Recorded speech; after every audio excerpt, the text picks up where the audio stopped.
I shouldered the entire cost of my sister-in-law's wedding, yet my mother-in-law banished me to a corner to stay out of sight. I silently canceled the entire wedding contract. My husband's family was thrown into chaos. 10 years of sacrifice, of selling grilled cheese sandwiches from a food truck to pay off my husband's debts, of spending over $250,000 to give my sister-in-law the wedding of the century. But what I received in return was not a word of thanks, but a cold, cruel command from my mother-in-law. You can pay for everything, but on the wedding day, you are forbidden from greeting the guests. You will hide in the kitchen so you don't embarrass this prestigious family. I sat quietly in my small office, tucked away behind the central kitchen of my flagship store. My gaze fell unconsciously on my hands, resting on the oak desk. Under the warm yellow light, the thick calluses were clearly visible, rough and gnarled like the bark of an old tree. Most noticeable was the long burn scar running from the back of my right hand all the way to my wrist, a painful memento from a pot of boiling chowder that had spilled on me 7 years ago. Looking at these hands, no one would think they belonged to the owner of Sarah's Kitchen, the wildly popular chain of farm-to-table cafes that was the talk of Boston. They looked more like the hands of a manual laborer who toiled year-round. In truth, they were right. I never saw myself as a queen or a successful entrepreneur. I was just Sarah, the woman who started with a grilled cheese food truck on a street corner, the woman who painstakingly saved every dollar, scented with sweat and fried onions, to build this empire. The ringing of my phone cut through my thoughts. It was the store manager, reporting the morning's sales figures. I answered, my voice clear and decisive, giving instructions to order a new shipment of organic produce from the farms in California. Hanging up, I let out a long sigh and leaned back in my chair. 10 years. 10 years had passed since I stepped into my husband's family home as the eldest daughter-in-law. 10 years was also the journey of turning that tiny food truck into a reputable chain of restaurants. Outsiders looked at me with admiration, praising my skill and diligence, marveling at how I balanced a thriving business with my duties to my husband's family. But who knew that behind that gleaming facade were sleepless nights, tears swallowed in silence, and a patience stretched to its absolute limit? I remembered my early days. My father-in-law had just passed away, leaving behind a mountain of gambling debt.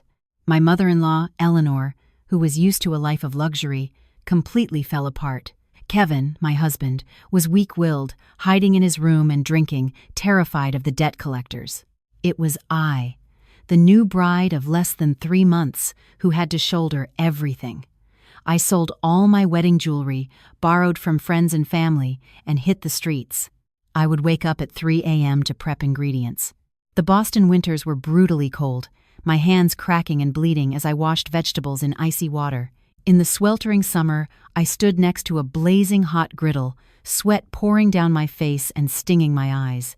There were days when sales were slow, and I had to drive the truck to different neighborhoods, my feet swollen and blistered from being on them all day. But my hard work paid off. My food truck became increasingly popular thanks to its delicious, unique flavors and meticulous cleanliness.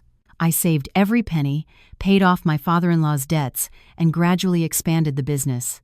From the food truck, I opened a small diner, then a farm-to-table cafe, and now a respected chain. I looked around my office.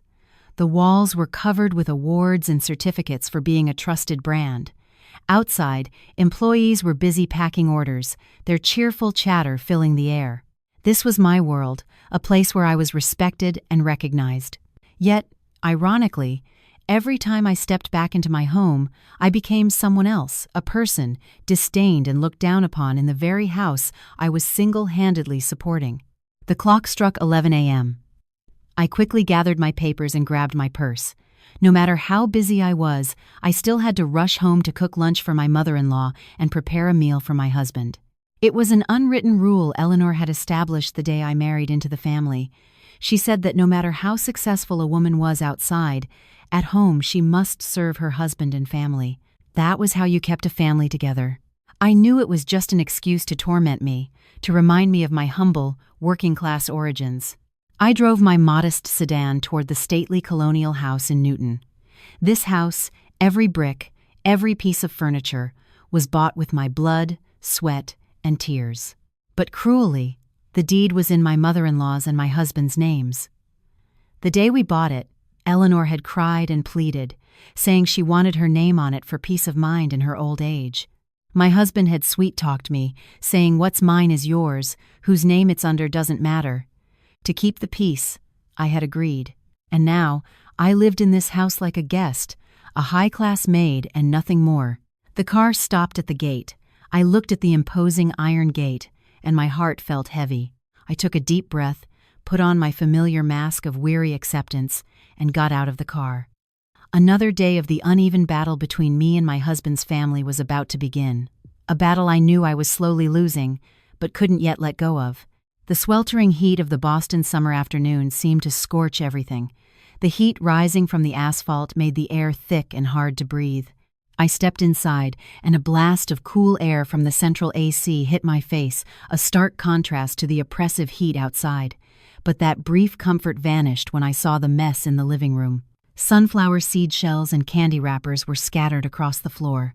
Half-drunk glasses of lemonade, ice long melted, had left sticky rings on the polished glass coffee table. The large-screen TV was blaring a Korean drama at high volume. On the sofa, expensive throw pillows were tossed about haphazardly. It was clear there had been a gathering here, and the aftermath was left for me to clean. I sighed and bent down to pick up the wrappers.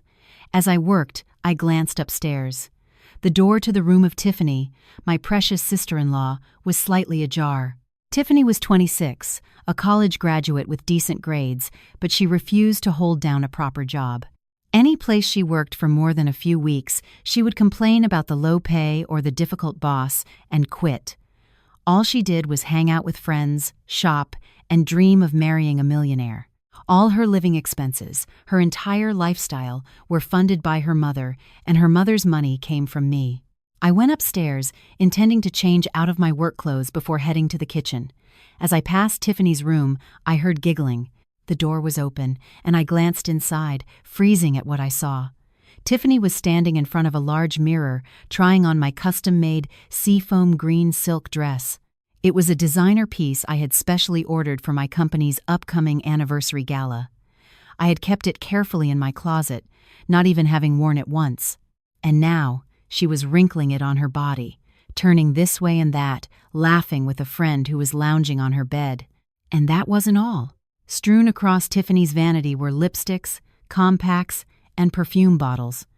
I immediately recognized them as the high-end cosmetics set I had bought just yesterday. It was still in its original packaging in my purse, which I hadn't even unpacked yet. Tiffany had gone into my room without permission, rummaged through my bag, and taken them as if they were her own. A hot flush of anger rose to my face. I pushed the door open and walked in, trying to keep my voice as calm as possible. "Tiffany, why are you wearing my dress? And my makeup, too. I never said you could use them." Tiffany jumped, startled. The smile vanished from her face, but instead of shame or apology, she just shrugged, her tone so casual it was brazen. "Oh, please. I thought it was something serious. I saw it and thought it was pretty, so I wanted to try it on for a second." "Why are you so dramatic? We're family. Why are you so stingy about every little thing?" Her friend on the bed looked me up and down, then whispered something to Tiffany. They both snickered. That look of contempt was like pouring gasoline on a fire. I walked to the vanity and gathered my cosmetics. "Tiffany, this isn't about being stingy. It's about basic respect. My room, my things. If you want to use them, you need to ask me first. You're a grown woman, not a toddler who can just take other people's things whenever you feel like it." Tiffany pouted, pulled off the silk dress, and threw it carelessly onto the bed. "God, you act like your stuff is made of gold. You have so much money. What's the big deal if I use a little makeup? Mom says you're the older sister-in-law. It's your responsibility to take care of me." Getting worked up over a few lipsticks. No wonder people say you new money types are all cheap. I was stunned by Tiffany's insolent words. The expensive silk dress lay crumpled on the bedspread, just like my trampled self-respect. I had paid for her education for years, provided her with everything she could ever want, and this contempt was what I got in return. "Tiffany, watch your mouth. The money I make comes from my blood, sweat, and tears. It's not just paper for you to waste and spend as you please. From now on, you are not to set foot in my room again," I said through clenched teeth, grabbing the dress and my makeup bag, turning to leave. Just then, Eleanor's shrill voice echoed from the staircase. "What is all this noise? It's not even noon and you're already shouting. Can't this house have a moment of peace?" Eleanor appeared in a luxurious silk housecoat, fanning herself with a paper fan. She glared at me, then looked over at Tiffany, who was now pretending to sob. I knew a familiar drama was about to unfold, and as always, I would be cast as the villain. But this time, the indignation in me had risen to my throat. I clutched the dress in my hand, feeling the softness of the silk, but my heart felt as if it were being sliced by a knife. Eleanor walked into the room, glanced at the mess on the bed, and then turned to me, her eyes full of scrutiny. Seeing her mother, Tiffany ran over and whined, pointing at me. "Mom, look at Sarah. I just wanted to borrow her dress and some lipstick for a party with my friends, and she accused me of stealing. She said I have no manners. She even banned me from her room. Sob, I feel so humiliated in my own home." Hearing her daughter's cries, Eleanor didn't even bother to find out what happened. She spun towards me, her voice hissing. "Sarah, what is wrong with you? Your sister just borrowed a few things, and you make a scene like the house is on fire. You are the senior daughter-in-law. You should be generous and tolerant with your younger sister. Why are you so petty and selfish?" I looked at my mother-in-law, trying to suppress the rage boiling in my chest. I held up the wrinkled dress and the opened makeup kit, speaking clearly. "Mom, I am not being petty with Tiffany. For 10 years, I have paid for her education, her clothes, everything. Have I ever complained once? But there has to be a limit. These are my personal belongings." Tiffany went into my room without my permission while I was out and spoke to me with utter disrespect. "Do you think this is how she should be raised?" Eleanor scoffed, waving her hand as if shooing away an annoying fly. "Oh, please, we're all family. You're making a mountain out of a molehill. She's your sister. If she uses something, you can just buy another one. What do you make all that money for? To take it to your grave? Don't bring your tacky, working-class habit of counting every penny into this house. It sounds so cheap." The word cheap was like a bucket of ice water thrown in my face. I looked at the woman standing before me. 10 years ago, when debt collectors were banging on our door, she had knelt at my feet, crying and begging me to save this family. Back then, she didn't think my money was cheap. Back then, she called me her savior, her angel. You say I count every penny? Do you remember who paid off Dad's debts 10 years ago? Who has supported this entire family for the past decade? The money I earn, yes, it comes from selling food, from the smell of spices and cooking oil. But it was that very smell that fed this family, that bought you this house, this car, and the silk clothes you are wearing right now. I couldn't hold back anymore. All the pent-up frustration and resentment came pouring out. Eleanor was momentarily stunned. Perhaps she never expected her usually submissive daughter-in-law to talk back to her so sharply. Her face turned crimson with rage. She pointed a trembling finger at my face. You have some nerve, talking down to me? Just because you have a little money, you think you can walk all over your mother-in-law? Let me tell you something. Marrying into this family was the blessing of your lifetime.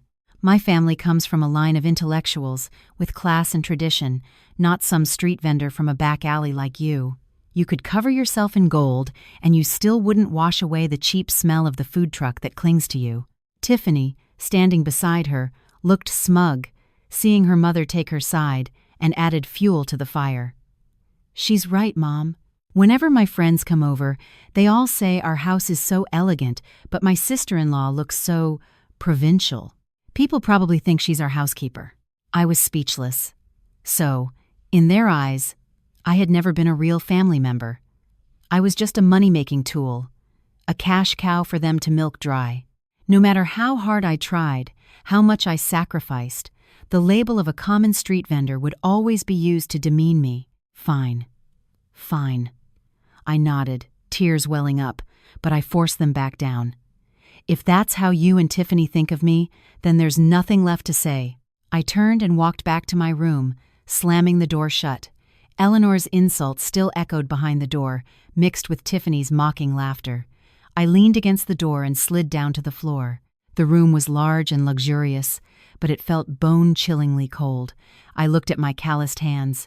The scars had faded over the years, but the pain in my heart only grew deeper. They despised my profession. They despised the origin of the money I made, yet they shamelessly enjoyed that very money. That contradiction, that hypocrisy, was laid bare today in the most brutal and painful way. I knew I couldn't go on living like this. A thought sparked in my mind, a thought of freedom and of the justice I deserved. Kevin didn't get home until late that night. He walked into the bedroom wearing an expensive, all-white golf outfit, a faint scent of pricey cologne mixed with whiskey and stale cigar smoke clinging to him. He collapsed onto the bed without so much as a glance at me, muttering about how tired he was. I was sitting at the vanity, brushing my hair, watching his reflection in the mirror with a heart that had gone cold. Kevin was nearly 40, but he still looked like an overgrown frat boy, with smooth skin and soft hands that had never known a day of hard labor. The investment finance job he boasted about to his friends was really just him taking my money and throwing it at dubious ventures or losing it in the stock market. "You're home. Do you want dinner? I can have the housekeeper warm something up," I asked, more out of habit than anything else, already knowing the answer. Forget it. Who can eat at this hour? I was entertaining some important clients. It was exhausting. Kevin waved a dismissive hand, his voice slurring slightly. He turned to look at me, squinting as if scrutinizing something. "By the way, what did you do this afternoon to make Mom call and complain to me? She said you were rude to her and yelled at Tiffany. What kind of wife and daughter-in-law are you?" I set the brush down and turned my chair to face him. I recounted the entire story from the afternoon about Tiffany taking my things without asking, about my mother-in-law's insulting words. I hoped, for just a moment, that my husband would understand, that he would stand by my side, or at least offer a word of fairness. But no. After listening, Kevin just frowned and clicked his tongue in annoyance. Jesus. I thought it was something serious. It's just a dress and some lipstick, and you're fighting with your little sister over it? She's young and foolish. You're the older one. You should just let it go. What's the big deal? Mom wasn't wrong. You need to stop being so stingy, like some street vendor. When you're at home, you should be graceful and gentle, not flying off the handle like you're at a fish market. I stared at my husband, feeling my heart being squeezed. This was the man I had loved, the man for whom I had sacrificed my youth to pay off his family's debts, to protect him. How can you say that? I've been stingy? For 10 years, I've worked my fingers to the bone so this family could live in comfort, so you could have money to play golf and entertain clients, so your mother and sister could live in luxury. I have never denied this family anything, but I deserve some respect. You are my husband. If you won't defend me, why do you join them in belittling me? Kevin sat up abruptly, his face flushing, a nerve having been struck. He suddenly dropped any pretense of affection, his voice turning icy as he pointed at me. "Don't you dare start listing things off. As a wife, it's your responsibility to provide for your husband's family. That is your duty. Look at the wives of my friends at the golf club. They are elegant, sophisticated, and soft-spoken. They know how to please their husbands and mothers-in-law. Then look at you. You always smell like food, and your hands are rough. Sometimes, I'm embarrassed to even introduce you as my wife when we go out. You should feel lucky that I still accept you. Don't stand there making demands." Kevin's words were like 1,000 needles piercing my heart, so my sacrifice, in his eyes, was just my duty, something to be taken for granted. So he was ashamed of me, his rough, unpolished wife. But he felt no shame when he held out his hand to take money from those very same rough hands to adorn himself in luxury. I let out a hollow laugh, a sound full of bitterness and pain. I stood up, walked to the closet, and took out a pillow and a thin blanket. "Where are you going?" Kevin demanded, his voice sharp. "I'm sleeping in the study. It's too suffocating in here. I can't breathe." You dare have an attitude with me? Stop right there," Kevin yelled, but I didn't stop. I walked out of the room, slamming the door behind me. Tears streamed down my face, hot against my cheeks. In the dark hallway, I could hear Kevin cursing from inside the room. That weak and cowardly man was only brave enough to bully his wife, the one person who truly loved and cared for him. But after tonight, that love was likely dead. I curled up on the small sofa in the study, looking out the window at the faint yellow glow of the streetlights. A profound emptiness consumed me. I asked myself what I was striving for a family that didn't value me, for the hollow title of a good wife and dutiful daughter-in-law? The answer slowly emerged in the darkness, cold and brutal. A few days after the argument, the atmosphere in the house was as heavy as lead. Eleanor and Kevin treated me like I was invisible, only speaking to me when they needed money or service. Tiffany maintained her disdainful attitude, but her eyes sparkled with a strange, joyful excitement, as if she were harboring a great secret. That secret was revealed during dinner at the end of the week. I had planned not to come home for dinner, but Eleanor called me with an unusually gentle tone, asking me to come home early for an important discussion. I reluctantly returned to find the table already set with a lavish meal prepared by the housekeeper. The whole family was gathered, everyone dressed nicely, their faces beaming with an unusual excitement. As soon as I sat down, Tiffany couldn't contain her excitement. "Sarah, you're home. Sit down, I have massive news to announce to everyone." I sat down quietly and picked up my bowl. Tiffany cleared her throat, smoothed her elaborately curled hair, and announced dramatically, "Mom, Kevin, Sarah, I'm getting married." Eleanor clapped her hands, grinning from ear to ear. "Oh, wonderful. This is the best news ever. I've been waiting for this day. So, who is this precious son-in-law of mine? Is he worthy of my beautiful daughter?"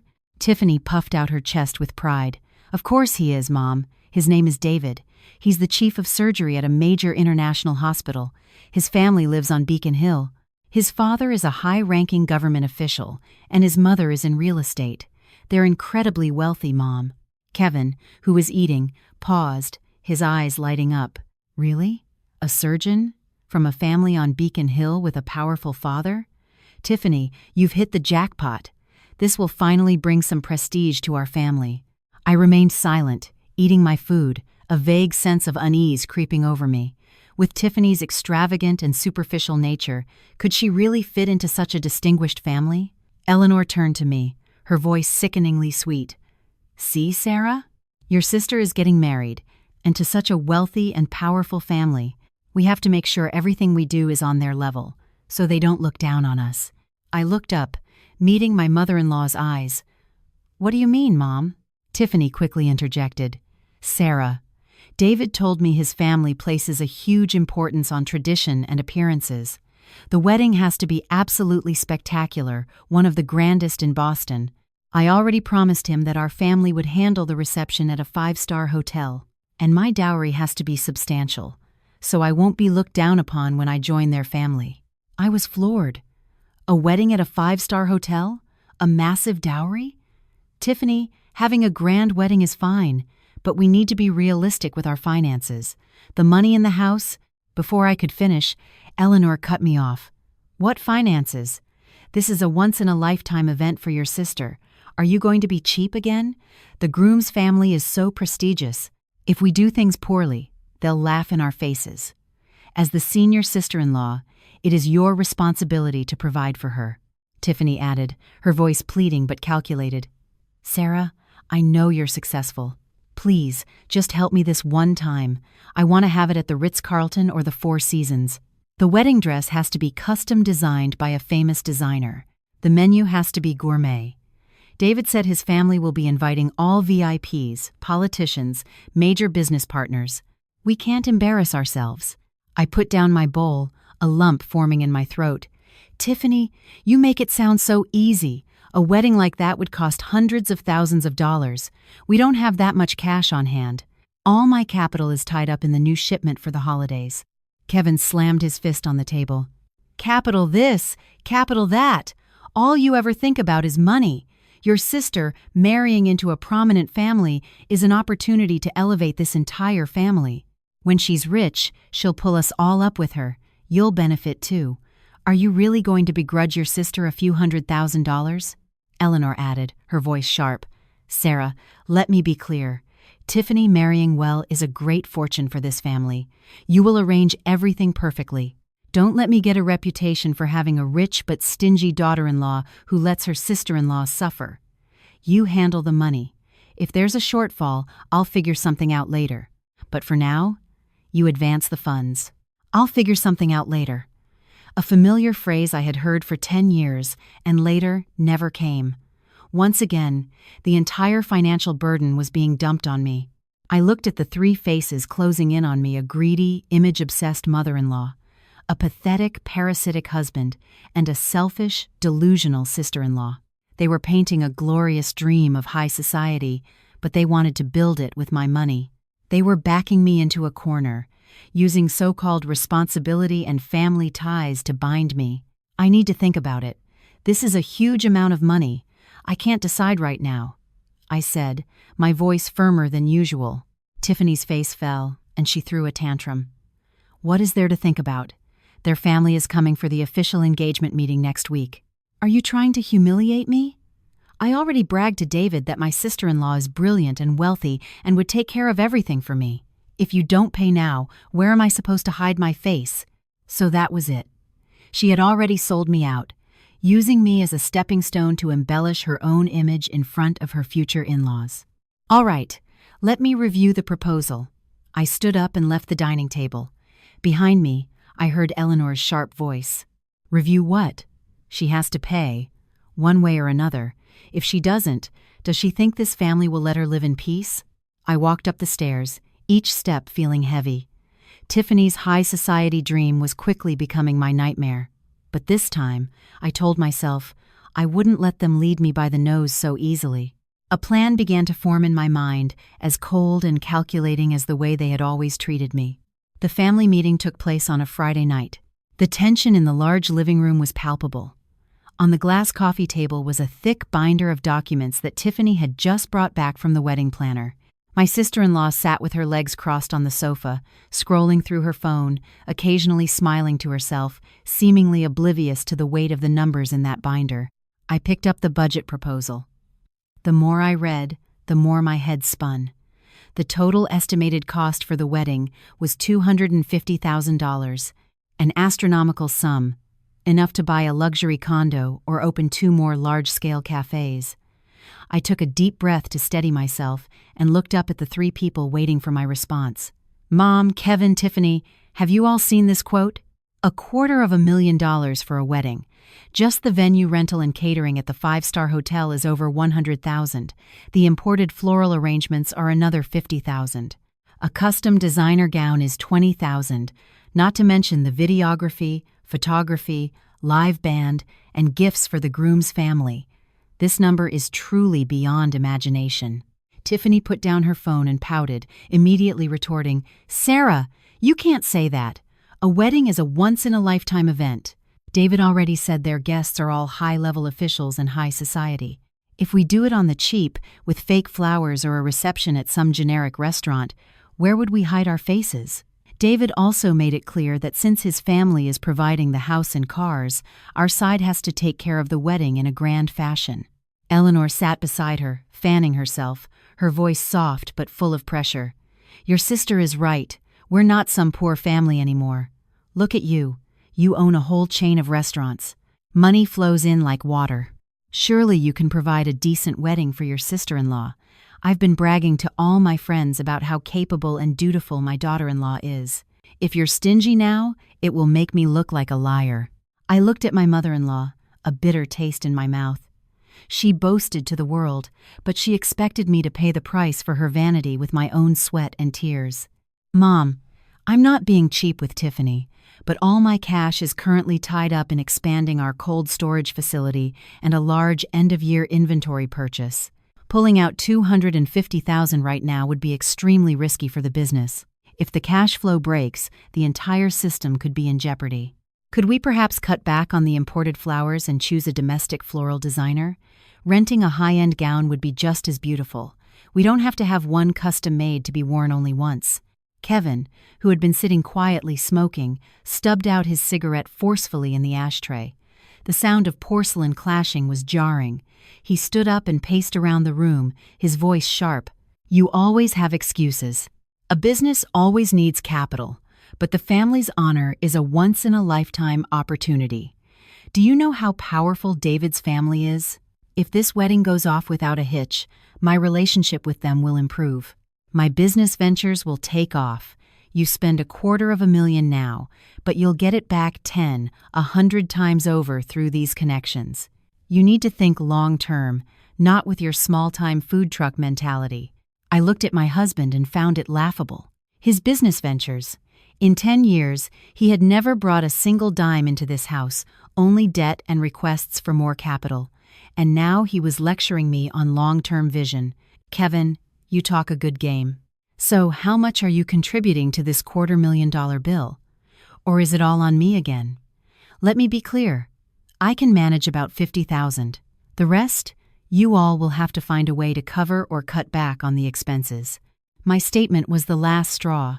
Tiffany burst into tears, throwing a tantrum like a child. Mom, look at Sarah. She's forcing me to use local flowers and rent a dress. She wants me to be humiliated by my in-laws. I won't stand for it. If I can't have the wedding I want, I'd rather die. Seeing her daughter cry, Eleanor was heartbroken. She turned to me, her eyes blazing, and slammed her hand on the table. Sarah, are you trying to drive Tiffany to her death? I am still alive in this house, and you dare to act so high and mighty? I don't care how you do it. Sell a store or take out a high-interest loan, but you will provide the full $250,000 for Tiffany. This is my command. If you can't do it, don't blame me for being heartless. This house has no place for a selfish, petty daughter-in-law who ruins her sister-in-law's happiness. I sat there, stunned, in the middle of the living room. Tiffany's wailing, Eleanor's shouting, and Kevin's cold stare were like a noose tightening around my neck. They didn't care how I got the money, whether I lived or died.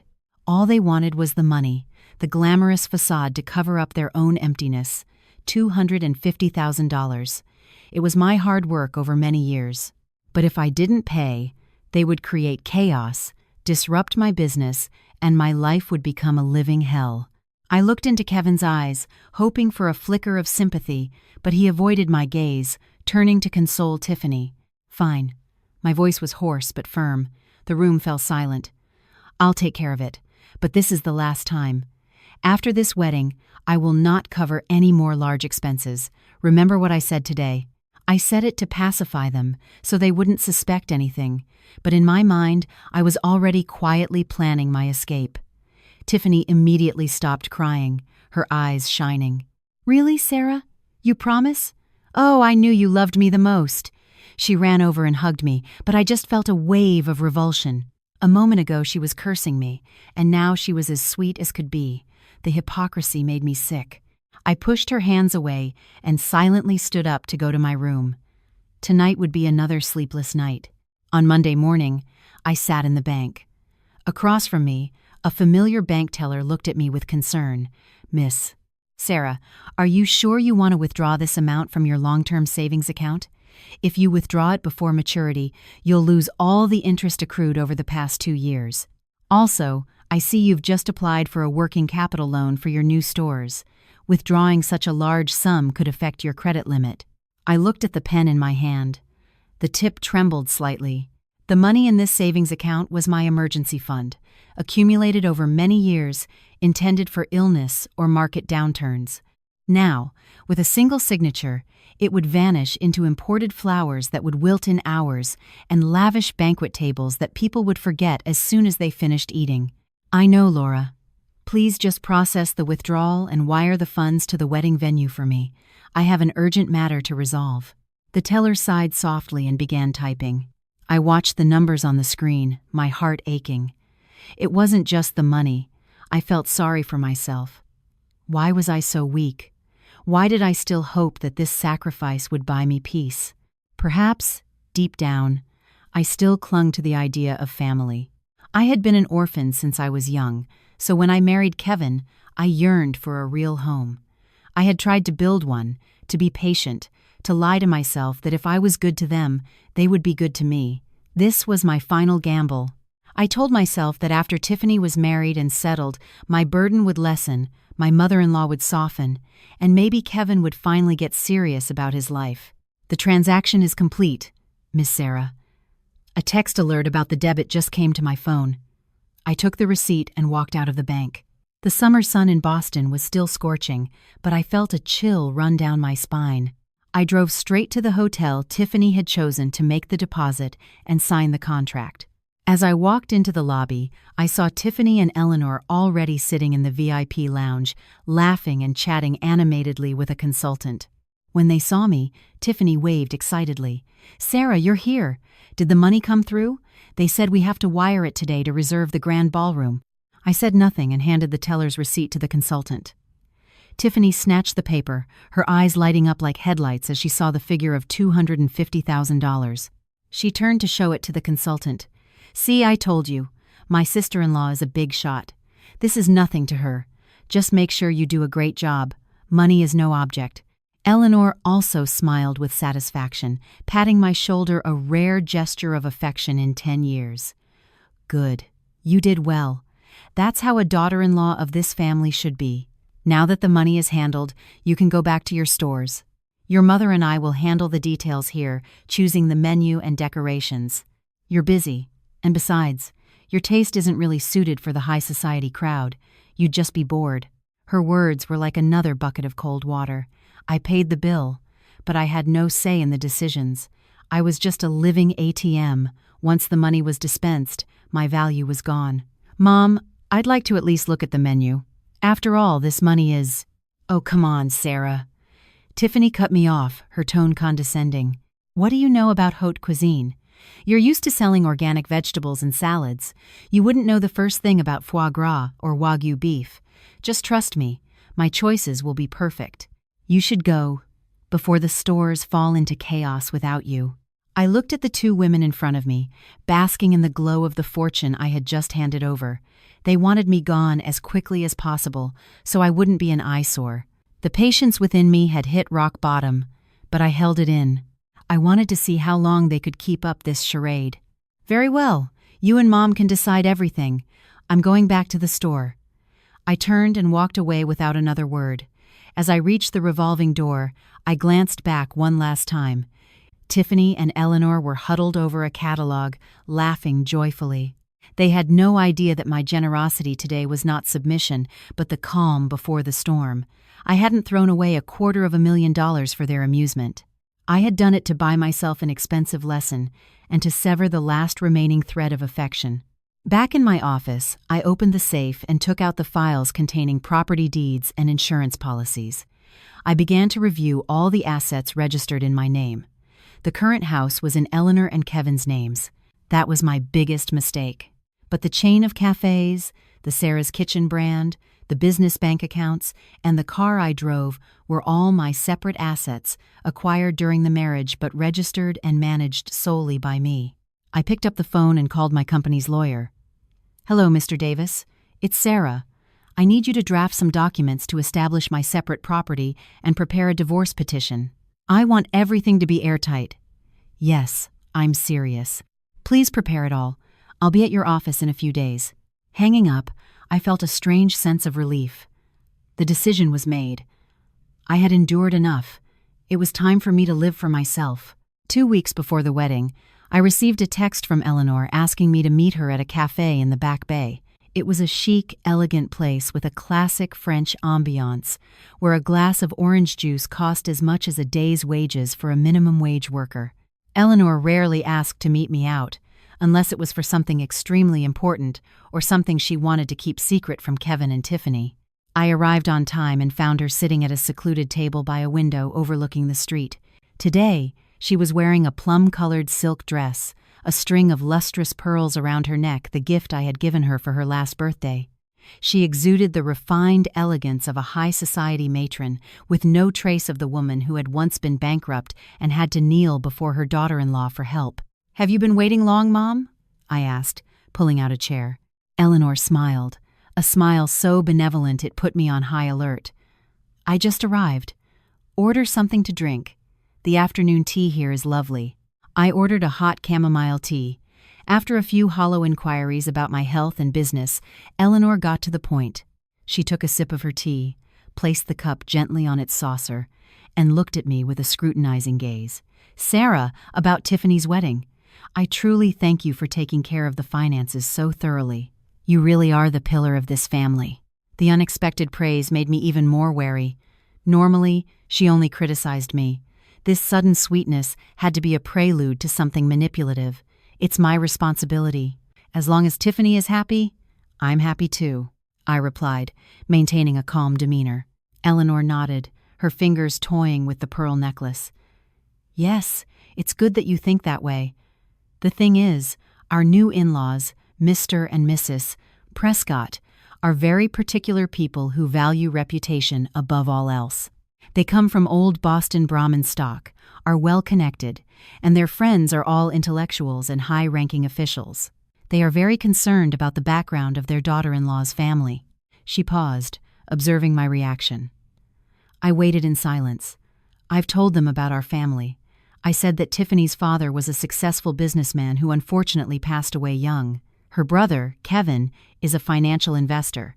Everything sounds very respectable and well-matched." "And what about me?" I asked directly. Eleanor looked momentarily flustered but quickly regained her composure. "Well, that's the issue. You know, your profession, it's a bit sensitive for the upper class. Selling food, even if it's a large chain of cafes, in their eyes, it's still small-time commerce, the work of a street vendor. They are very averse to being associated with that sort of thing. They're afraid it would make them look common." I tightened my grip on the teacup. "So you're saying my job embarrasses our family in front of the in-laws?" Eleanor waved her hand, lowering her voice as if sharing a secret. "It's not what I think, it's how society sees it. I don't want this to affect Tiffany's future. Just imagine if during the wedding someone introduces the bride's sister-in-law as someone who sells sandwiches. What would the guests say? Where would the Prescott family hide their faces? How could Tiffany possibly live with that shame in her new family?" "So what do you want me to do?" I asked, already having a chilling premonition of the cruelty that was to come. Eleanor took a deep breath and looked me straight in the eye, her words painfully clear. "For the wedding, I want you to make a small sacrifice for your sister. I will tell the Prescotts that Tiffany's brother, Kevin, is either unmarried or that his wife is working abroad and couldn't make it back in time. As for you, you can just pretend to be a distant relative who came to help out. You don't need to stand in the receiving line or go on stage for the ceremony. Just stay quietly in the back, behind the scenes, and help supervise the hotel staff." My ears were ringing. She was asking me, the person who had paid $250,000 for this wedding, to disappear, to deny my identity as the senior sister-in-law, and even to pretend to be a servant at the very event I was funding. "Did you say, you want me to not appear as Kevin's wife? You want me to hide in a corner on my sister-in-law's wedding day?" Eleanor frowned, annoyed that I had raised my voice. "Keep your voice down, people will hear. I'm doing this for the greater good. What does it matter if you sacrifice a little personal pride? As long as things go smoothly for Tiffany and our family gains face, that's what matters. You're her sister, you should be more understanding. Or do you want to stand there with your plain face and your working-class posture next to people in $1,000 gowns and have them laugh at you? You need to know your place." I looked at the woman before me, feeling disgusted to my very core. Her cruelty and hypocrisy had crossed every line of human decency.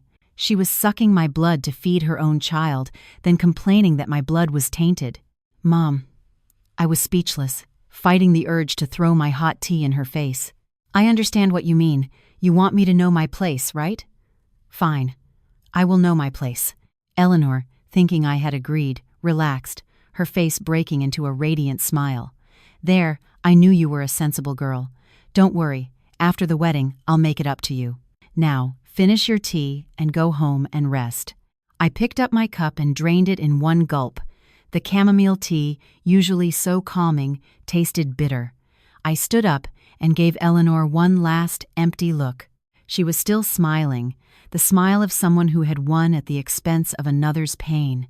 But she didn't know that this calculated meeting had just put a definitive end to all my patience. 2 days before the big day, the house was buzzing with excitement. Decorations were being delivered constantly.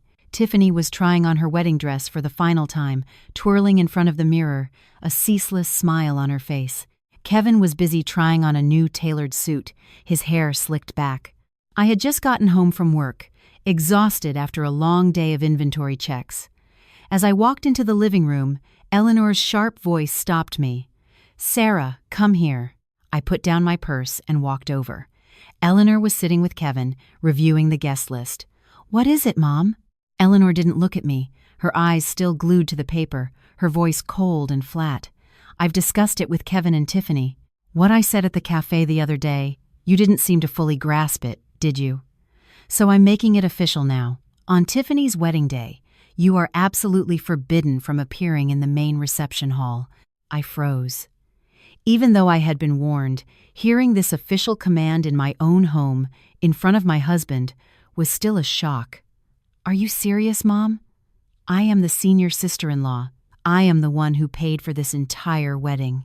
And now you're banning me from attending?" Tiffany, who was admiring herself in the mirror, turned and chimed in, her voice dripping with condescension. "Oh, Sarah, stop making things difficult for the family. David's mother came over yesterday.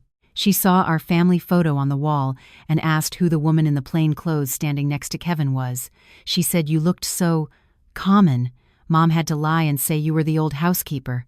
If you show your face at the wedding and she recognizes you, I'll die of embarrassment." I turned to look at Kevin, the man I still called my husband. He was adjusting his tie, avoiding my eyes. "Kevin, say something. I am your wife, the daughter-in-law of this house. Are you just going to let your mother and sister insult me like this?" Kevin clicked his tongue and looked away. "Just stop causing trouble, will you?" Everything was fine. "Mom and Tiffany have a point. Look at yourself. You're always buried in your work. You smell like a kitchen. Standing next to all those elegant ladies, won't you feel out of place? I'd be embarrassed for you. It's best if you just stay away. Pretend you're sick or on a business trip. We'll figure it out after the wedding is over." "Stay away?" I laughed, a bitter sound, tears of frustration welling in my eyes. "You want me to stay away? When you needed $250,000, you called me the pillar of the family, the capable sister-in-law. Now that the money is paid, you treat me like a leper, afraid I'll contaminate your precious, high-class wedding." Eleanor slammed her hand on the table and shot to her feet. "Don't you talk nonsense. The money you gave was your duty. Whether you appear or not is my decision. I am the head of this house. I forbid you from setting foot in that reception hall. If you want to come, you can use the back entrance and help wash dishes in the kitchen or sit in a storage room and wait. You will not let the groom's family see your face and ruin Tiffany's big day. If you disobey, I will disown you and throw you out of this house immediately." "Mom is right," Tiffany added. "If you embarrass me, I will hate you for the rest of my life. You should know what's good for you. Don't make us have hotel security escort you out. That would be truly shameful." I looked at the three faces, united in their aggression against me. Their cruelty was no longer hidden behind any facade. They had revealed their true, greedy, and heartless nature. "Fine, fine," I nodded, wiping away a tear, but a cold smile began to form on my lips. "You've all made yourselves perfectly clear. I have nothing more to say. I will not appear in the main hall. I will not let anyone see my face, just as you wish." "Isn't that better?" Eleanor said with a smug, victorious look. "Know your place and you'll be fine. Now go up to your room and stay out of my sight." I walked silently up the stairs. Each wooden step felt like it weighed 1,000 pounds, but inside me, the fire of anger had transformed into a block of ice. They wanted me to disappear. Fine, I would disappear. But I would take with me everything that belonged to me, everything they were relying on to build their facade. This wedding would be a stage, but not for Tiffany's happiness.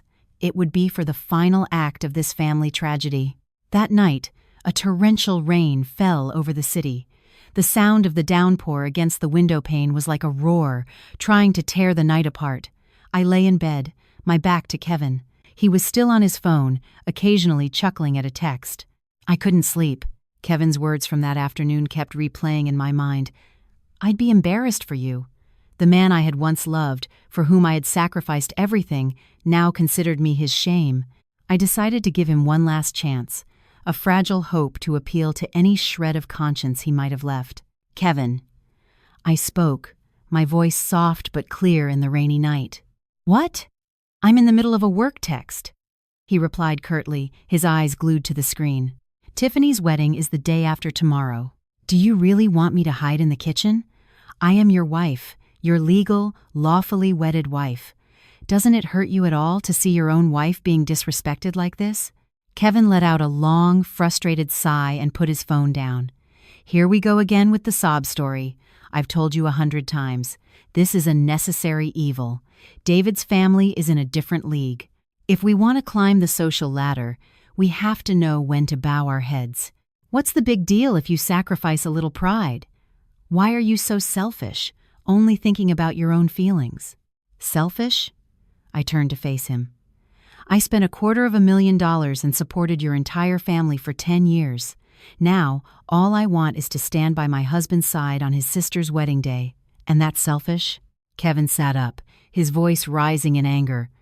"Don't you keep throwing that money in my face. The money's been spent. Now, the issue is the family's reputation. Just look at yourself.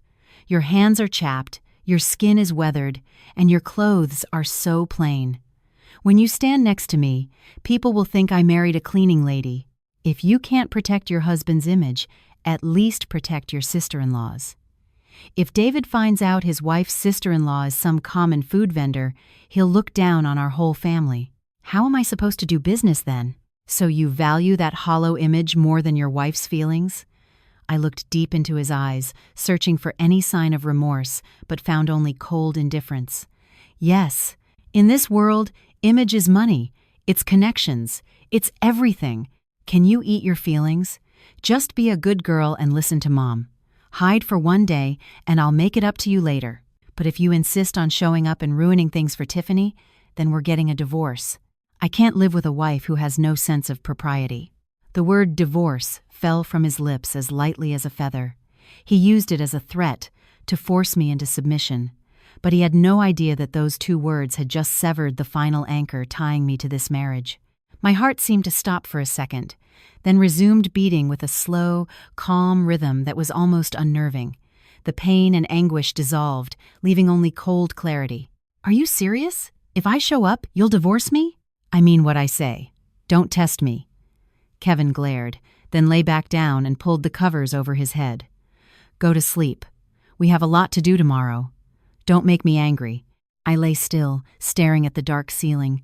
The rain outside seemed to have subsided. Inside me, the storm had also passed, leaving behind a clear but desolate landscape. He had chosen his image. He had chosen his toxic family over his devoted wife. He was ready to discard me like an old piece of furniture the moment I got in his way. "All right, Kevin. You want your image, I'll give it to you.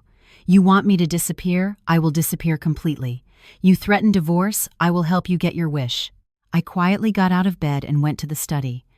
I opened my laptop and composed an email to my lawyer, Mr. Davis. The subject line was a single word: proceed. Then, I picked up my phone and called the events manager at the hotel, a man I had known since my food truck days who had become a good friend. "Hello, Henry. It's Sarah. Sorry to call you so late. I have something important I need your help with regarding the wedding contract for the day after tomorrow. Yes, I want to cancel everything." "That's right. Cancel it all. I'll pay the penalty fee. But I have a very specific request about how we do it." My voice was calm and steady in the night. The revenge plot was in motion. I was no longer the submissive daughter-in-law. From this moment on, I was Sarah, the master of my own life, and I would reclaim my justice, fair and square. The next morning, the city was still shrouded in a white mist of rain. The summer shower did nothing to cool the oppressive heat. Instead, it made the air thick and suffocating, just like my life had been.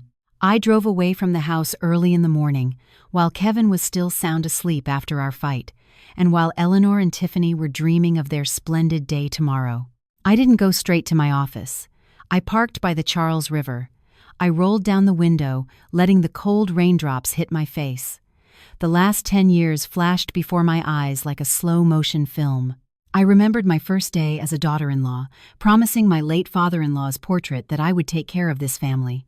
I remembered the freezing winter nights, my hands numb from washing dishes while my mother-in-law and sister-in-law laughed and watched TV in the warm living room. I remembered the salty sweat dripping into the hot soup as I worked to earn every penny to pay off my husband's family debts. I did all of it with the sincerest heart. I naively believed my devotion would win them over, that my sacrifices would be appreciated. But the raw, cruel truth was revealed last night. In their eyes, I was just a cash cow to be milked, an unpaid servant, and worse, a source of shame to be hidden away. Divorce. The word Kevin uttered no longer scared me. On the contrary, it felt like a key unlocking the prison I had confined myself to for a decade. Why should I be afraid of divorce? I had a career, money, and ability. They were the ones who should be afraid, the parasites who had been living off me. I looked down at my hands.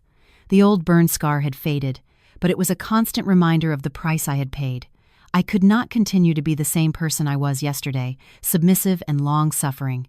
If they valued image over affection, money over people, then I would use that same money and image to teach them a lesson they would never forget. A bold and cold plan took shape in my mind, as clear and detailed as a financial report. I would not engage in a screaming match, nor would I cry and beg. I would withdraw, just as they wished. But my withdrawal would bring down the entire glamorous facade they had built. I took out my phone and dialed my lawyer. "Mr. Davis, I want you to immediately file the injunction to freeze all contested assets and proceed with the unilateral divorce petition. Also, please draft the paperwork to repossess the SUV Kevin is driving. The vehicle is registered to my company. I need all the documents by Monday morning." After hanging up, I called my chief financial officer. "Maria, I need you to review all cash flows. Immediately cease all auxiliary payments to Eleanor's household that have been coming out of the company's welfare fund. Cancel the supplementary credit cards in the names of Kevin and Tiffany. Report them as lost to the bank and have them blocked immediately." My orders were decisive, without a hint of hesitation. The feeling of being in control was empowering. I was no longer the daughter-in-law who smelled of spices. I was a businesswoman, a woman who had tasted enough bitterness to know how to protect herself. The rain began to let up. The river was gray but calm. I started the car. The smooth hum of the engine propelled me forward. I didn't go home, nor to the office.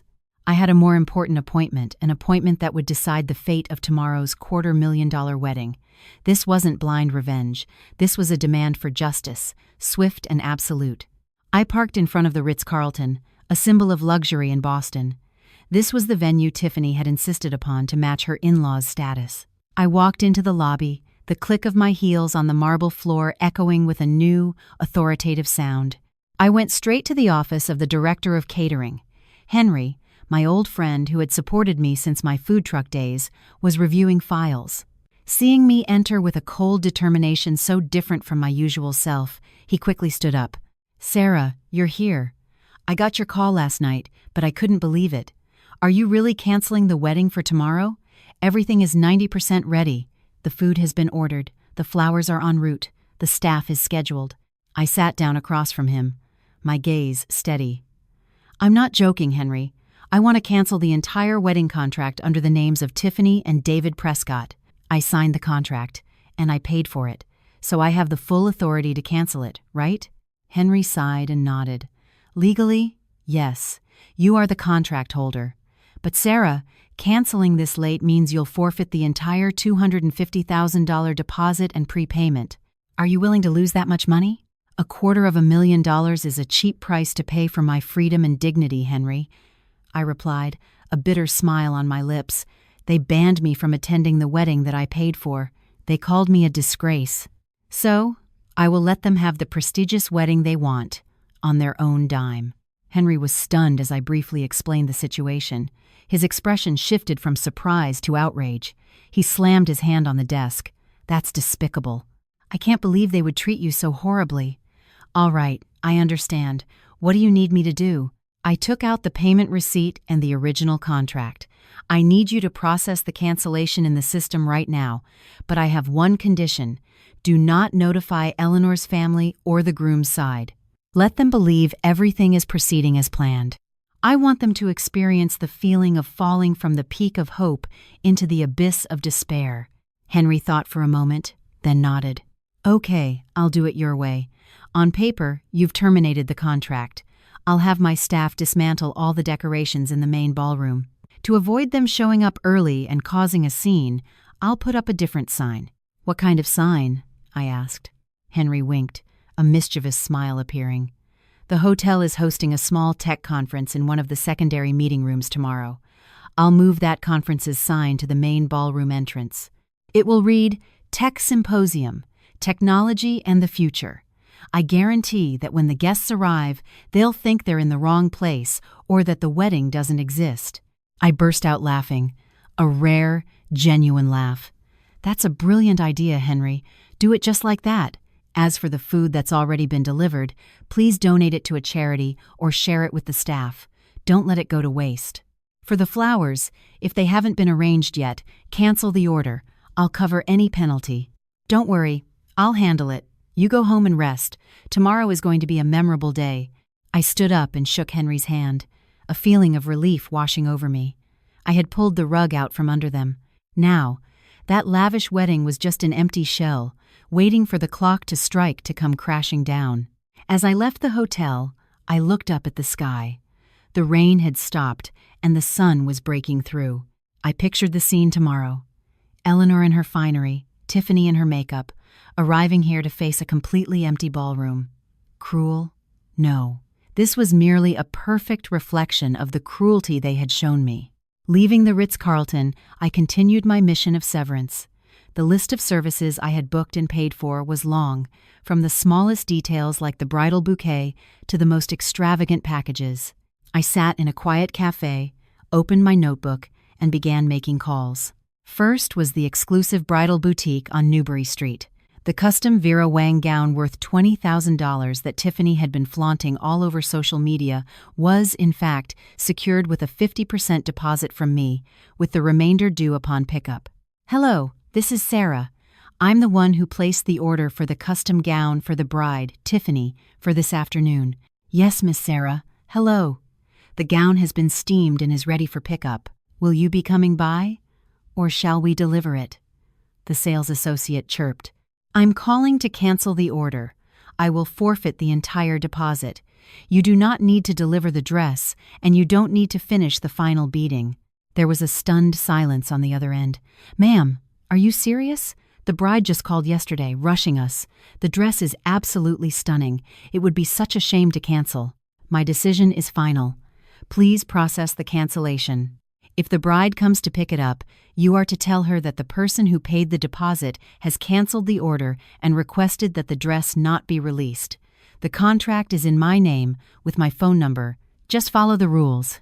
"Yes, ma'am, I will inform my manager." I hung up and crossed an item off my list. Next was the celebrity makeup artist, the one Tiffany had begged me to book for a cool $2,000 for an at-home session tomorrow morning. "Hello, Marco. This is Sarah. I apologize for the short notice, but the makeup appointment for the bride, Tiffany, tomorrow morning at the Newton residence is canceled. Yes, a sudden family matter. Please keep the deposit as compensation for the late notice. Thank you." With the visuals taken care of, I moved on to the luxuries. The honeymoon at a 5-star resort in Hawaii, first-class round-trip tickets for 2 all paid for a month ago on my credit card. I called the airline and the travel agency. The flexible first-class tickets were fully refundable. The resort booking was canceled with a 1-night penalty fee. The refund will be credited back to your card within 30 business days. I sighed in relief. One by one, the material ties binding me to that sham wedding were being mercilessly cut. I checked my social media and saw a new post from Tiffany. "So nervous. Less than 24 hours until I get to wear my dream dress. Thank you to my amazing fiancé and my mom for giving me a fairy tale wedding. So blessed." Below were hundreds of congratulatory comments. Tiffany was enthusiastically replying to each one with arrogant pride. She made no mention of me, the one actually funding her fairy tale. Not a single word. She thanked her fiancé and her mother, who hadn't contributed a penny. I looked at the screen and sneered. Enjoy your last few moments of delusion, Tiffany. That dream dress will never reach you. The makeup artist will not be knocking on your door. And that Hawaiian paradise will remain a distant dream. I have taken it all back. My generosity is reserved for those who deserve it. For the ungrateful, I will reclaim every last cent. I close my notebook, a sense of exhilaration filling my chest. The heavy, suffocating feeling of the past days was gone. I was now the one in control, the director of the final act. I returned home as dusk fell. The entire house was lit up. Cheerful music drifted from the living room. Eleanor was directing the housekeepers to polish the antique furniture for the nth time. Tiffany was lying on the sofa with a face mask on, flipping through a magazine. Kevin sat nearby, trying on a new pair of gleaming leather shoes. When I walked in, the mood dipped slightly, but then they ignored me again, as if I were invisible. Eleanor merely glanced at me and called out, "You're back. If you know what's good for you, go to your room and stay there. Don't wander down here and be an eyesore. Guests are arriving early tomorrow. You'd better hide yourself well." I didn't reply.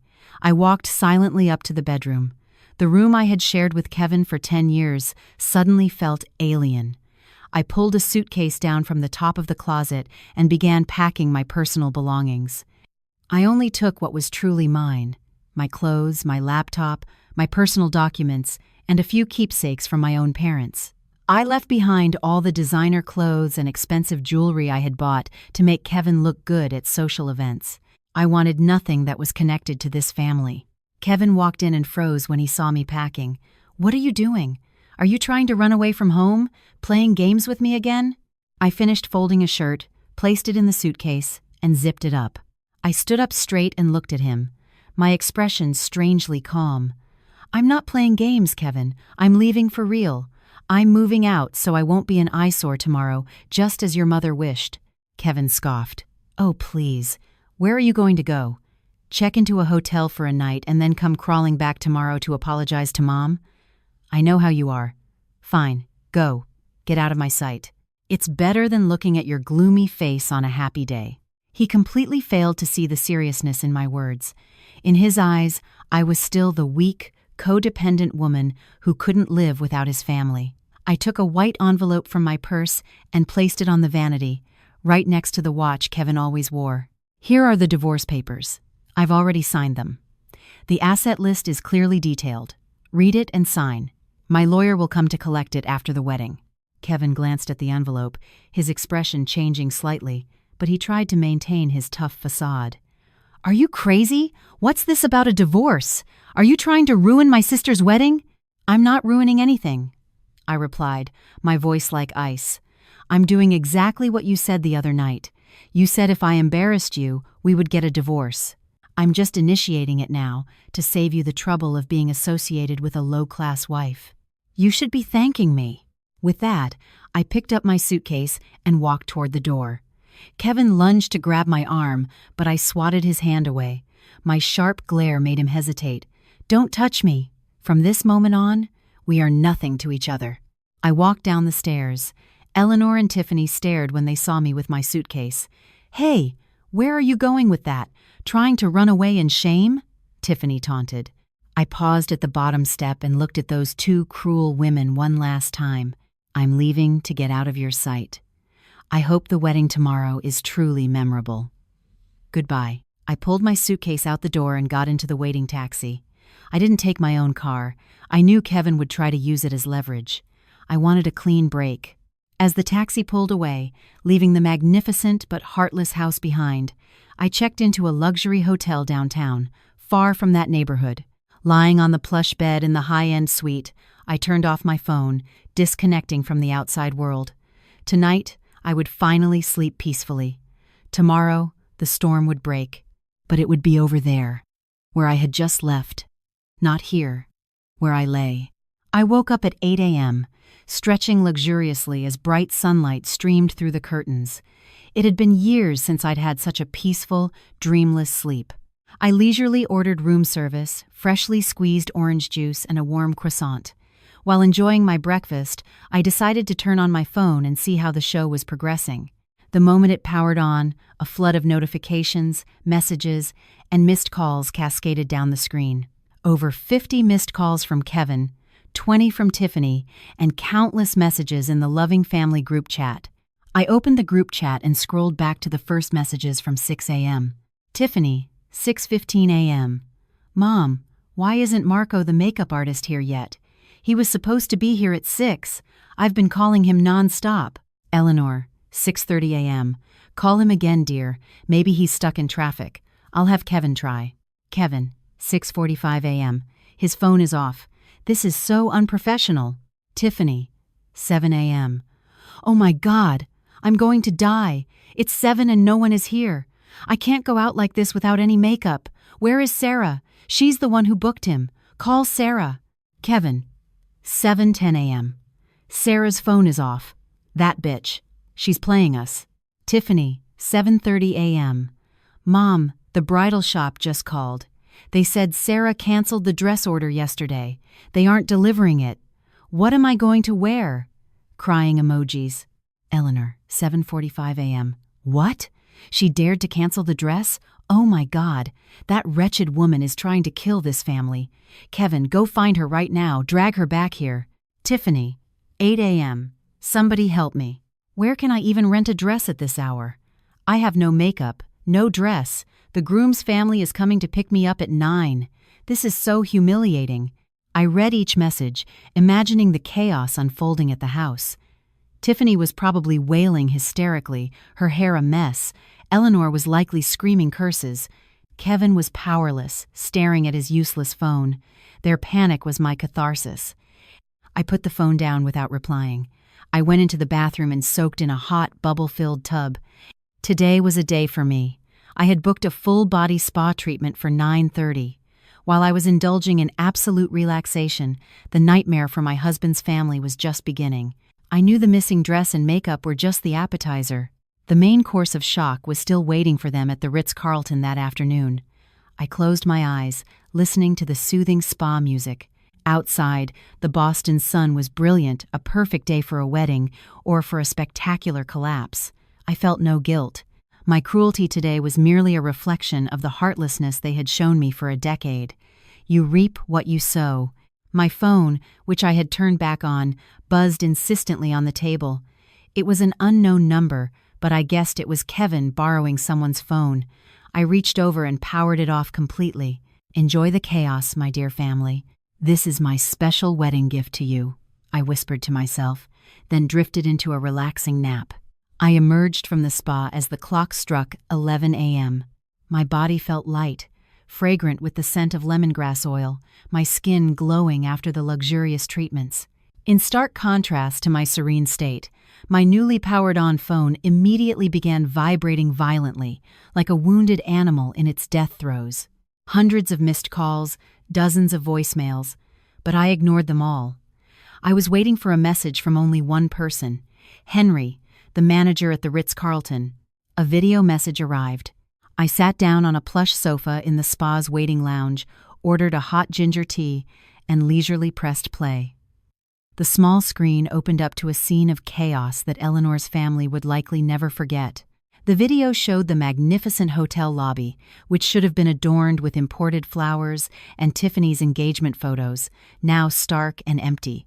Directly in front of the entrance to the main ballroom, a large digital sign displayed in bright blue letters, Tech Symposium, the future of digital technology. I saw Eleanor in the video. She was wearing a crimson, brocaded gown and an elaborate headpiece, her face heavily made up but now pale with panic. She was grabbing a receptionist's arm, gesturing wildly and shouting something I couldn't hear, but could clearly read on her furious lips. Kevin stood beside her, sweat soaking the collar of his expensive suit, looking utterly lost as he frantically tried to make a call. A few of their early arriving relatives stood around awkwardly, whispering among themselves. I took a sip of tea and forwarded the video to the most dramatic part, the arrival of the groom's VIP guests. Luxury cars pulled up one by one. Elegantly dressed men and women stepped out, their polite smiles vanishing as they saw the sign for a tech conference instead of a wedding. Henry sent a follow-up text, "Sarah, it's a total drama. Your mother-in-law is threatening to sue the hotel for fraud, but I showed her the cancellation contract with your digital signature. She fainted, then woke up and started screaming again. The groom's guests are furious. They think it's a prank or they've been scammed. I could imagine the humiliation. The Prescott family, who valued their reputation above all else, had invited high-ranking officials and major business partners. Attending a phantom wedding was not just an inconvenience, it was a profound insult to their status. In the video, hotel security guards approached Eleanor and Kevin to restore order. One guard politely asked Eleanor to calm down. She shoved him away and collapsed onto the marble floor, wailing like a fishwife. The image of the high-class mother-in-law who always looked down on me was now behaving like the very market women she despised. Kevin tried and failed to help her up. He looked around for help but received only looks of pity, amusement, and contempt. Without me there to fix things, without my money to smooth over the problems, they were utterly helpless.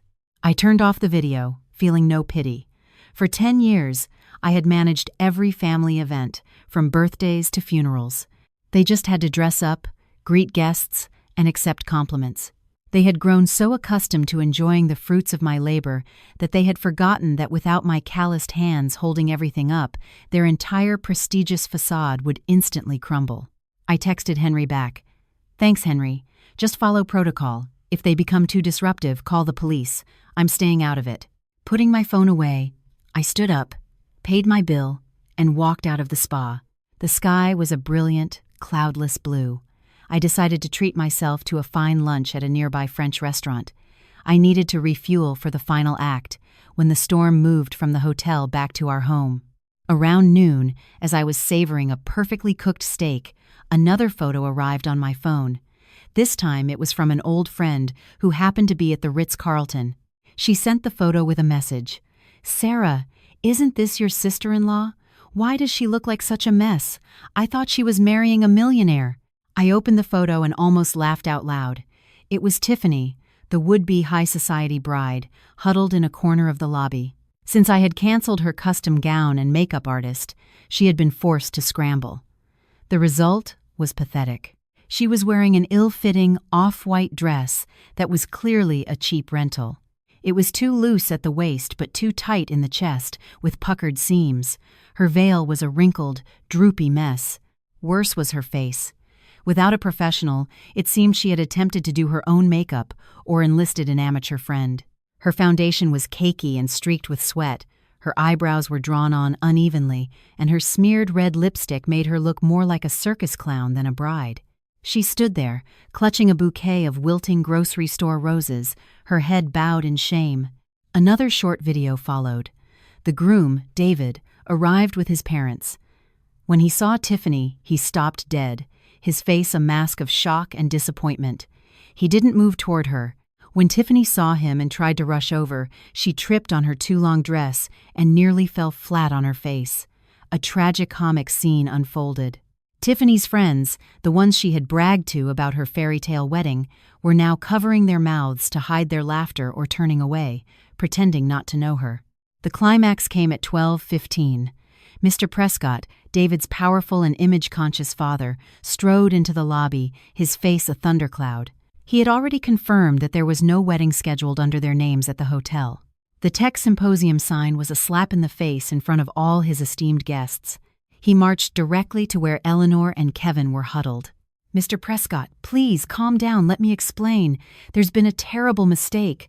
My daughter-in-law, she—" "You will be silent," Mr. Prescott roared, his voice booming through the lobby. "I do not care about your daughter-in-law. All I see is a brazen, pathetic fraud." He pointed at a trembling Kevin. "You told me your family was distinguished. You told me you were a successful investor. Your mother told me she had booked a $250,000 wedding here. So where is it? Or were you planning to feed my guests imaginary cake?" Sir, there was a technical error," Kevin stammered. "Technical error?" I spoke to the staff. They said the contract was canceled by the signatory. "And who was that?" "Your senior daughter-in-law. The one you told my wife was a former housekeeper, correct?" Eleanor froze, horrified. "So you lied to my face. You belittled your own family member who was bankrolling your entire charade, and now that she's pulled the plug, You're exposed for what you are. A family of lying, grifting paupers. The words were like knives. Eleanor swayed, grabbing Kevin for support. Mr. Prescott turned to his son. David, we are leaving. Now. There will be no wedding. This family will not be associated with such shameless, dishonorable people. David looked at Tiffany. All love gone from his eyes, replaced by disgust.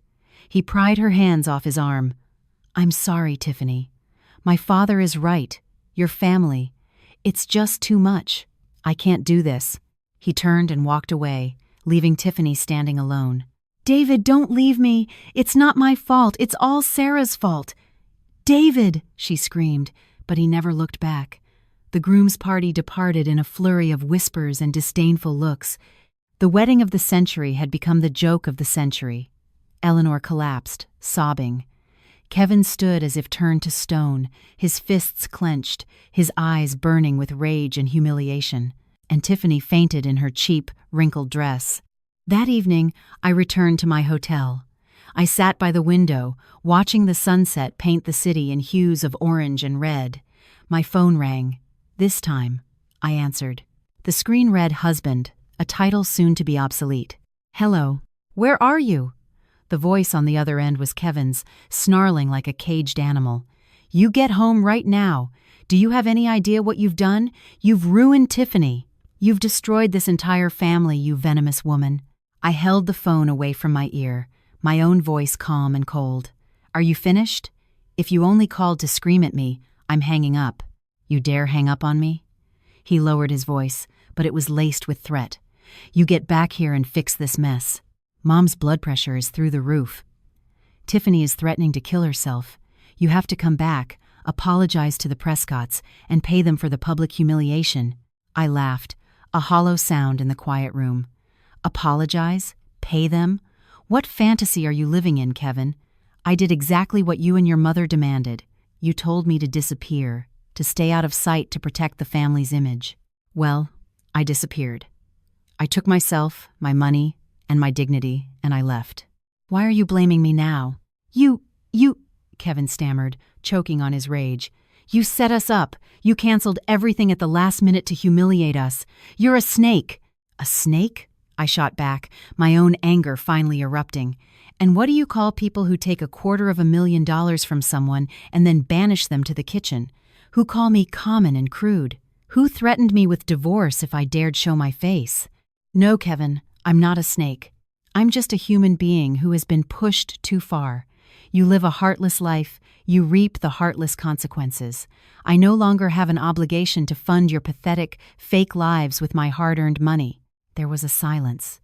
Then Kevin's tone shifted to a desperate plea. Sarah, please, I'm begging you. What's done is done.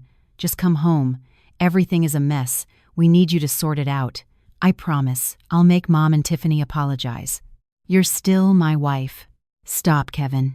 I cut him off. Don't you dare talk about us being husband and wife. That means nothing anymore. I'm calling to give you one last piece of news. The divorce papers were filed with the court this morning. My lawyer has also filed the injunction on our assets. What are you doing? Kevin's voice trembled with fear. The house you're living in may be in your mother's name, but I have bank records proving I paid for all of it. My lawyer has filed a petition to divide the asset and has placed a lien on the property. While we await the court's decision, I will be ceasing payment on all utilities, services, and living expenses for the family. The SUV you are driving is a company asset. My staff will be there to repossess it tomorrow. You're going to throw us out on the street? You're that heartless? He yelled, his voice cracking. I'm not throwing you out. I'm taking back what is mine. You're all so proud of your prestigious lineage. Well, it's time you learn to live on it. Go see what it's like to struggle for every dollar, just like I did. From now on, your lives are your own problem. They have nothing to do with me. Sarah, I was wrong. I hung up and blocked his number, then Tiffany's, then Eleanor's. The world suddenly became blessedly quiet. The final call was the end of a 10-year marriage filled with tears. I felt no regret, only a sorrow that it took me so long to wake up. 2 years later, I stood on the top floor of my new corporate headquarters, looking down at the bustling city below. The sign for the Sarah's Group gleamed in the afternoon sun. I had expanded from cafes into catering and exporting artisanal foods. Life was busy, but it was meaningful. The divorce was finalized a year ago. After a contentious legal battle, the court awarded me the majority share of the house. Unable to buy me out, they were forced to sell. After paying off new debts Kevin had accrued, their share was minimal. They moved into a cramped, run-down apartment on the outskirts of the city. Eleanor had a minor stroke from the shock and now walked with a limp, her temper fouler than ever. Tiffany became a brief, notorious meme after the wedding disaster. No decent man would go near her. She ended up working a retail job at a cheap clothing store, finally learning what real work felt like. Kevin was the same, only now he was a bitter alcoholic who sometimes tried to contact me for money. My assistant always blocked his calls. They were strangers to me now, ghosts from a past I had buried. I saw my reflection in the glass. The woman looking back was no longer haggard and weary. My hair was short and chic. I wore a tailored power suit, and my eyes shone with confidence. My hands, once calloused and scarred, were now manicured, adorned with a diamond ring I had bought for myself. A knock on the door. Mark, my marketing director, a handsome, talented man a few years my junior, walked in with a bouquet of lilies. "Congratulations, Sarah. The export deal to Japan is officially signed. You earned this." I smiled, accepting the flowers. "Thank you, Mark. Let's have a company-wide celebration tonight." Mark looked at me, his eyes warm with admiration.